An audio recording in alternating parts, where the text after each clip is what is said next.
dispose de l'un des rares simulateurs à incendie de Suisse. Reportage Lionel Schwartz et Jean-Marc Hélène. Le feu, c'est la principale hantise à bord d'un avion. Un exemple, le crash du SR-111 à Halifax, c'est un incendie qui est à l'origine du drame.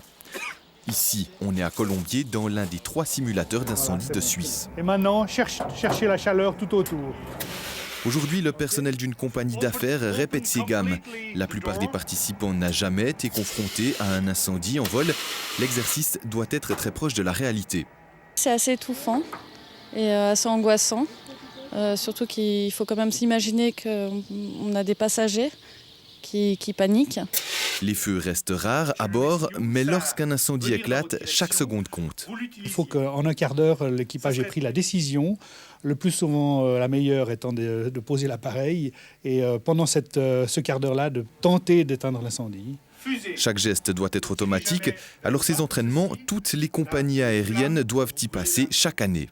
Chaque compagnie est responsable de monter des programmes. Elle peut déléguer à d'autres entités telles qu'Airespace cette activité d'instruction là où elle n'a pas forcément le personnel. Et ça, c'est surtout le cas pour des petites compagnies qui ne sont pas encore forcément très grandes. Cette compagnie européenne comme Flybaboo ou Air Glacier travaille avec Airespace à Colombier. Les équipages apprennent à y gérer les problèmes de sûreté ou de sécurité comme la gestion des passagers indélicats.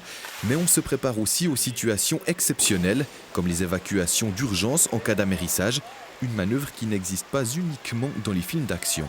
C'est réalisable, c'est pas souhaitable, ça n'a pas été testé par les constructeurs d'avions, mais c'est réalisable, on a des procédures spécifiques qui sont documentées pour les amérissages. Un bon exemple, c'est un incident qui est arrivé dans l'océan Indien avec un avion de Ethiopian qui avait été détourné et qui était arrivé à bout de carburant et il a posé sur l'eau et une majeure partie des passagers ont pu s'échapper. Et même si les situations les plus extrêmes sont mises en scène dans ces cours, il ne faut pas oublier que l'avion reste un des moyens de transport les plus sûrs.